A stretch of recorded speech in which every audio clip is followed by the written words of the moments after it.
ತೇಜೋ ವ್ಯೋಮಮೂರ್ತಿ ಗುರುಗುಹೇಶ್ವರಲಿಂಗ ಶರಣಾರ್ಥಿ ಸದಾಬಕಾಲ ಸ್ಮರಣೀಯರಾದ ಬಸವಾದಿ ಶರಣೆಯರನ್ನು ಪ್ರಾತಸ್ಮರಣೀಯರಾದ ಸಿದ್ದೇಶ್ವರ ಮಹಾಸ್ವಾಮಿಗಳವರನ್ನು ಸ್ಮರಿಸಿ ಈ ಆಶ್ರಮದ ರೂವಾರಿಗಳಾಗಿರುವಂಥ ಅಧ್ಯಕ್ಷರು ಆಗಿರುವಂಥ ಪೂಜ್ಯ ಶ್ರೀ ಅಮೃತಾನಂದ ಮಹಾಸ್ವಾಮಿಗಳವರಲ್ಲಿ ನಿಮಗೆಲ್ಲ ಅತ್ಯದ್ಭುತವಾಗಿ ಉಪದೇಶಾಮೃತವನ್ನು ನೀಡಿರುವಂಥ ಪೂಜ್ಯಪಾದರಾದ ಮನ್ನಿರಂಜನ ಪೂರ್ಣ ಸ್ವರೂಪಿ ನಿಜಗುಣ ತೋಂಟದಾರ್ಯ ಪ್ರಭು ಮಹಾಸ್ವಾಮಿಗಳು ಬೈಲೂರು ಹಾಗೂ ಮುಂಡೂರಿಗೆ ಅವರಲ್ಲಿ ಅನಂತ ಭಕ್ತಿಪೂರ್ವಕವಾದ ಅಭಿವಂದಿಸಿ, ಆಯಾರ್ ಮಠಪತಿಯವರೇ, ಇಲ್ಲಿ ಸೇರಿರುವಂಥ ಎಲ್ಲ ಪೂಜ್ಯರೇ, ಇಲ್ಲಿ ನೆರೆದಿರುವಂಥ ಸಮಸ್ತ ಮಹಾದೈವವೇ, ಮಾತೆಯರೇ, ಎಲ್ಲರಿಗೂ ಶರಣಾರ್ಥಿಗಳು. ಈಗಾಗಲೇ 7:30 ನಿಮಗೆಲ್ಲ ಮನೆ ಕಡೆ ಅವಸರ ಆತುರ ಅನಿವಾರ್ಯ. ನಾನೇನು ಭಾಳ ಹೊತ್ತು ಮಾತಾಡೋದಿಲ್ಲ, ಭಾಳ ಕಡಿಮೆ ಅಂದರೆ ಒಂದು 2 ತಾಸಿನೊಳಗೆ ನಾನು ಮಾತು ಮುಗಿಸ್ತೇನಂತ.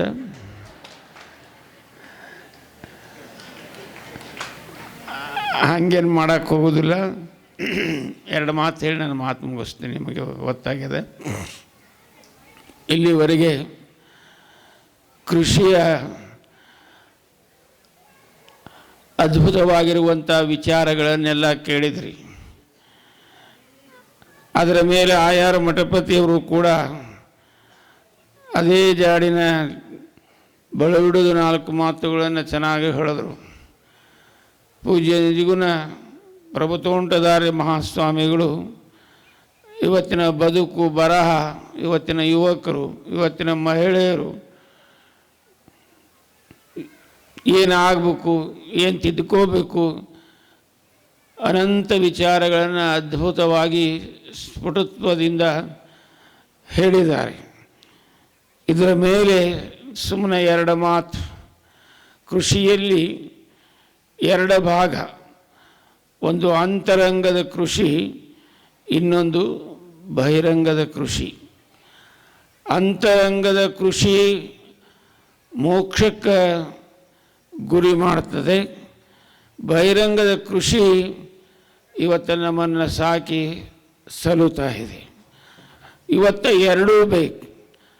ಅಂತರಂಗದ ಅದ್ಭುತ ಕೃಷಿನೂ ಬೇಕು, ಬಹಿರಂಗದ ಕೃಷಿನೂ ಬೇಕು. ಬಹಿರಂಗದ ಕೃಷಿ ಒಂದು ಕಣ್ಣಾದರೆ ಅಂತರಂಗದ ಕೃಷಿ ಇನ್ನೊಂದು ಕಣ್ಣು. 2 ಕಣ್ಣಿನ ಗುರಿ ಒಂದೇ. ಹಾಗೆ ಪಾರಮಾರ್ಥದ ಕೃಷಿ, ಪ್ರಪಂಚದ ಕೃಷಿ ಒಂದೇ ದೃಷ್ಟಿ. ನಮ್ಮ ಶರಣರು ಅತ್ಯದ್ಭುತವಾಗಿ ಅಂತರಂಗದ ಕೃಷಿಯನ್ನು ಕುರಿತು ಭಾಳ ಸುಂದರವಾಗಿ ಹೇಳಿದ್ದಾರೆ. ಬೆಂಗಳೂರಿನ ಸರ್ಪಭೂಷಣ ಮಠದ ಸರ್ಪಭೂಷಣ ಶಿವಯೋಗಿಗಳು ತಮ್ಮ ಕೈವಲ್ಯ ಕಲ್ಪವಲ್ಲರಿಯಲ್ಲಿ ಬರೀತಾರೆ, ಶರೀರವೆಂತೆಂಬುವ ಹೊಲನ ಹಸನ ಮಾಡಿ ಪರತತ್ವ ಬೆಳೆಯನೆ ಬೆಳೆದು ನೀರು. ನೋಡಿ ಎಷ್ಟು ಚೆನ್ನಾಗಿ ಹೇಳ್ತಾರೆ. ಶರೀರವೆಂತೆಂಬುವ ಹೊಲನ ಹಸನ ಮಾಡಿ.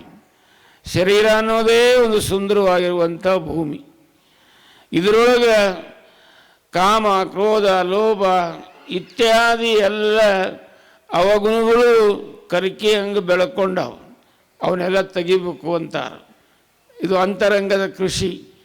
ಶರೀರವೆಂತೆಂಬುವ ಹೊಲನ ಹಸನ ಮಾಡಿ ಪರತತ್ವ ಬೆಳೆಯನೆ ಬೆಳೆದ ನೀರು. ಈಗ 2 ಎತ್ತುಗಳನ್ನು ನೋಡಿದ್ರಿ. ಅವ್ರು ಹೇಳ್ತಾರೆ, ಸಮೆದ ಮೇಯಂತೆಂಬ 2 ಎತ್ತುಗಳ ಹೂಡಿ ವಿಮಲ ಮಾನಸವೆಂಬ ನೇಗಿಲವ ಮಾಡಿ ಸಮತೆಯಂತೆಂಬ ಗೊಬ್ಬರವ ಚೆಲ್ಲಿ ಗುರುವರನುಪದೇಶವೆಂಬ ಬೀಜವ ಬಿತ್ತಿ.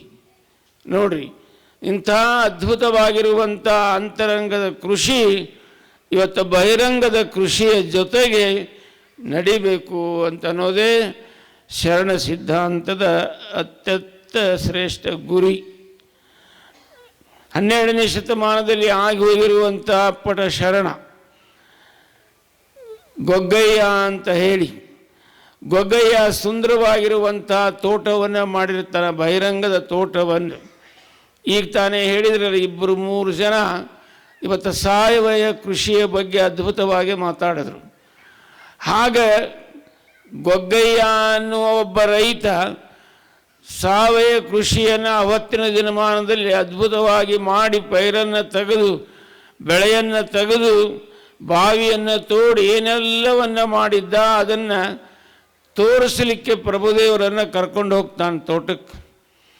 ತೋಟವನ್ನು ಅಡ್ಡಾಡಿಸಿ ಎಲ್ಲ ತೋರಿಸಿದ ಮೇಲೆ ಪ್ರಭುದೇವರು ಹೊರಗಿನ ತೋಟವನ್ನು ನೋಡಿ, ಆಯ್ತಪ್ಪ ಗೊಗ್ಗಯ್ಯ, ಹೊರಗಿಂದು ಮಾಡಿದೀಯಾ, ಸಂತೋಷ, ಇದನ್ನು ಯಾರಾದರೂ ಮಾಡ್ತಾರಪ್ಪ, ಆದರೆ ಈ ಬಹಿರಂಗದ ತೋಟದ ಜೊತೆಗೆ ಅಂತರಂಗದ ತೋಟವನ್ನು ನಿರ್ಮಾಣ ಮಾಡಬೇಕು. ಅದು ನಿಜವಾಗಿರುವಂಥ ಕೃಷಿ ಅಂತನ್ನೋದಕ್ಕೆ ಪ್ರಭುದೇವರು ಒಂದು ವಚನವನ್ನು ಸುಂದರವಾಗಿ ಹೇಳ್ತಾರೆ. ತನುವ ತೋಟವ ಮಾಡಿ ಮನವ ಗುದ್ದಲಿಯ ಮಾಡಿ ಅಗೆದು ಕಳೆದನೆಯ ಭ್ರಾಂತಿಯ ಬೇರೆ.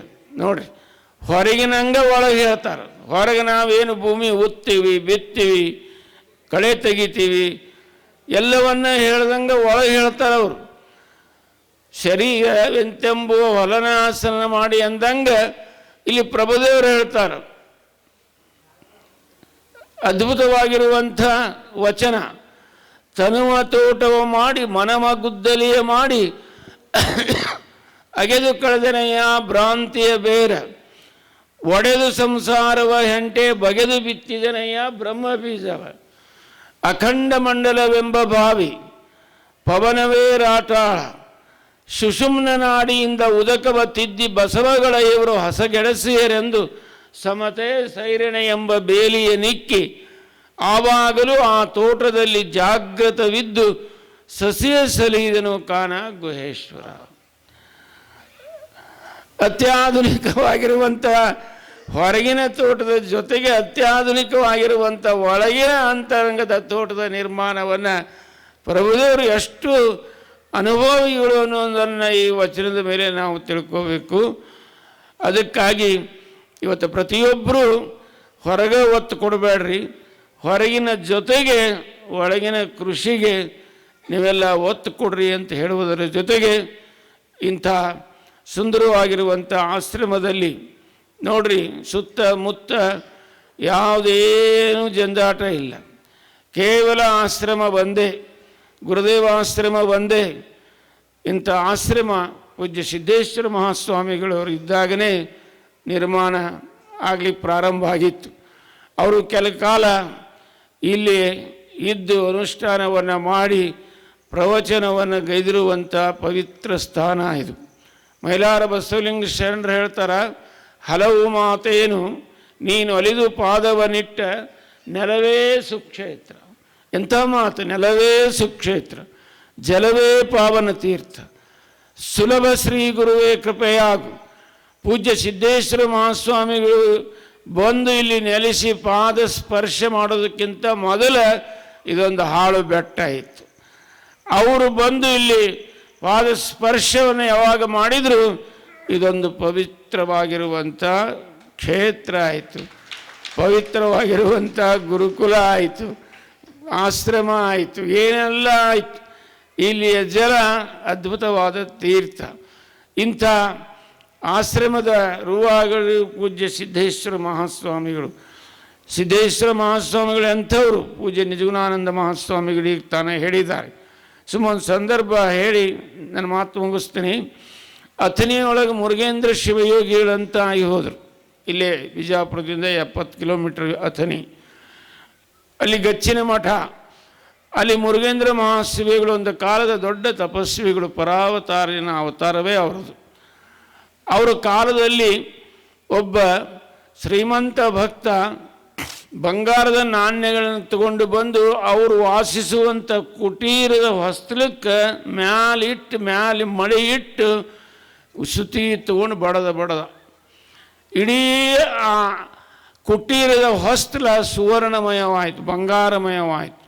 ಅಷ್ಟು ನಾಣ್ಯಗಳನ್ನು ಮಡದ ಕಾರ್ಬಾರಿ ಶಿವಯೋಗಿಗಳ ಮುಂದೆ ಹೇಳಿದ, ಅಪ್ಪ ಅವರ ಇಂಥ ಒಬ್ಬ ಶ್ರೀಮಂತ ಭಕ್ತ ಬಂದು ಬಂಗಾರದ ನಾಣ್ಯಗಳನ್ನ ಹೊಸ್ತಲಕ್ಕೆ ಬಡ್ದಾನ್ರಿಪ್ಪ ಅಂತ, ಚಲೋ ಆತಪ್ಪ ಅಂತಂದ್ರು. ಮತ್ತೊಂದು ಮಾತಾಡಲಿಲ್ಲ. ಮುಂದೆ 1 ತಿಂಗಳು 2 ತಿಂಗಳು ಹೋಯ್ತು. ಒಂದು ದಿನ ಅಮಾವಾಸ್ಯೆ ಕತ್ತಲದೊಳಗೆ ಒಬ್ಬ ಕಳ್ಳ ಬಂದು ಚಿಮಟಿಗೆ ತಗೊಂಡು ಅವನಿಷ್ಟೂ ಸಾಲು ಹಿಡಿದು ಎಬ್ಕೊಂಡು ಹೋಗ್ಬಿಟ್ಟ. ಮಡದ ಕಾರ್ಬಾರಿ ನೋಡ್ದ, ಬೆಳಗ್ಗೆ ಎದ್ದು ಬಂದು ಒಂದು ನಾಣ್ಯನೂ ಇರಲಿಲ್ಲ. ಶಿವಯೋಗಿಗಳ ಮುಂದೆ ಹೇಳ್ದ, ಅಪ್ಪ ಅವರ ಏನಪ್ಪ ಅಂದರು. ಇಲ್ರಿ, ಮೊನ್ನೆ ನಾವು ಶ್ರೀಮಂತ ಭಕ್ತ ಬಂದು ಬಡದಿದ್ನಲ್ಲ ಬಂಗಾರ ನಾಣ್ಯನ, ಒಬ್ಬ ಕಳ್ಳ ಅವನ್ನೆಲ್ಲನೂ ಎಬ್ಕೊಂಡು ಹೋಗ್ಬಿಟ್ಟನ್ರಿಪ್ಪ ಅಂದ. ಚಲೋ ಆತಪ್ಪ ಅಂದ. ಬಂದು ಬಡಿದ್ರೂ ಚಲೋ ಆತಂದ್ರು, ಕಿತ್ಕೊಂಡು ಹೋದ್ರೂ ಚಲೋ ಆತಂದ್ರು. ಮುಂದುವರೆದು ಅವನಿಗೆ ಹೇಳಿದರು, ಇದ್ದುಳ್ಳವ ಬಂದು ಬಡ್ದಿದ್ನಪ್ಪ, ಇಲ್ಲದ ಅವ ತೊಗೊಂಡು ಹೋಗ್ಯಾನ, ಆರಾಮಿರಿ, ನೀ ಯಾಕೆ ಸ್ವರ್ಗಕತ್ತಿಯಪ್ಪ ಅಂದ. ಇದಕ್ಕೇನಂತಾರ ಅಂದರೆ ಸ್ಥಿತಪ್ರಜ್ಞತ್ವ ಅಂತಾರ. ಇಂತಹ ಸ್ಥಿತಪ್ರಜ್ಞತ್ವ ಯಾರಲ್ಲಿ ಇತ್ತು ಅಂದರೆ ಅತನಿ ಶಿವಯೋಗಿಗಳ ನಂತರ ಅದು ಯಾರಿಗಾದರೂ ಇದ್ದರೆ ಪೂಜ್ಯ ವಿಜಯಪುರದ ಸಿದ್ದೇಶ್ವರ ಮಹಾಸ್ವಾಮಿಗಳವರೆಗೆ ಇಂಥ ಸ್ಥಿತಪ್ರಜ್ಞತ್ವ ಎನ್ನುವುದನ್ನು ಒಬ್ಬ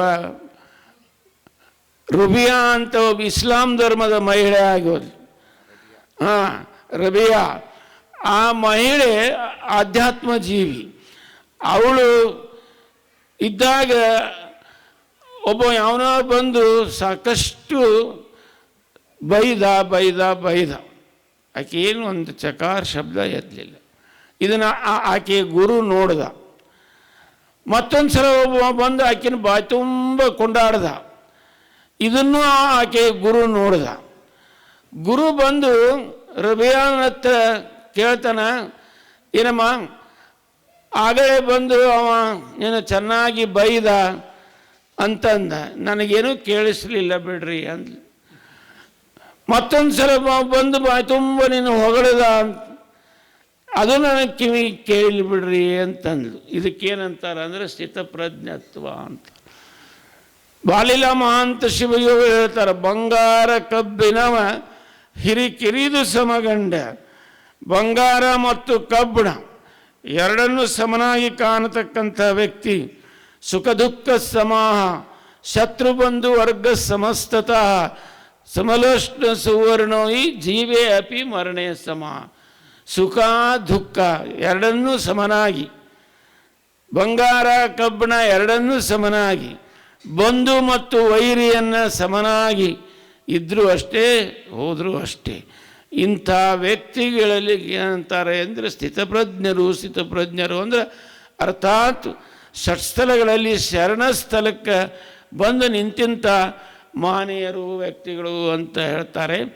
ಆಗ ಪೂಜ್ಯ ಸಿದ್ದೇಶ್ವರ ಮಹಾಸ್ವಾಮಿಗಳು ಅತ್ಯದ್ಭುತವಾಗಿರುವಂಥ ಸ್ಥಿತಪ್ರಜ್ಞೆಯುಳ್ಳವರಾಗಿದ್ದರು ಅಂತ ಹೇಳಿ ಅವರ ಪಾದ ಸ್ಪರ್ಶದಿಂದ ಇಂಥದ್ದೊಂದು ಭವ್ಯ ದಿವ್ಯ ಆಶ್ರಮ ಹುಟ್ಟಿಕೊಂಡಿದ್ದು, ಇಲ್ಲಿಂಥ ಧಾರ್ಮಿಕ ಕಾರ್ಯಕ್ರಮ ನಡೀತಾ ಇರೋದು, ಇದನ್ನೆಲ್ಲ ನಿಭಾಯಿಸ್ಕೊಂಡು ನೋಡ್ಕೊಂಡು ಹೋಗುವಂಥ ಅವರ ಪರಮ ಶಿಷ್ಯೋತ್ತಮರಾಗಿರುವಂಥ ಪೂಜ್ಯ ಅಮೃತಾನಂದ ಮಹಾಸ್ವಾಮಿಗಳು ಇವತ್ತು ಅವರ ಒಂದು ತುಂಡಾಗಿ, ಅವರ ಒಂದು ತುಕಡಿಯಾಗಿ, ಅವರ ಒಂದು ಭಾಗವಾಗಿ ಇವತ್ತು ಅವರ ದಾರಿಯಲ್ಲಿನೇ ಅವರ ಗುಣಾದಿಗಳನ್ನು ತಮ್ಮ ಜೀವನದಲ್ಲಿ ಅಳವಡಿಸ್ಕೊಂಡು ಈ ಆಶ್ರಮ ನೋಡಿಕೊಳ್ಳೋದ್ರ ಜೊತೆಗೆ ಈ ಭಾಗಕ್ಕೆ ಪೂಜ್ಯರು ಬೆಲ್ಲ ಮತ್ತು ಸಕ್ಕರೆ ಆಗಿರುವಂಥ ಏಕೈಕ ವ್ಯಕ್ತಿಗಳು.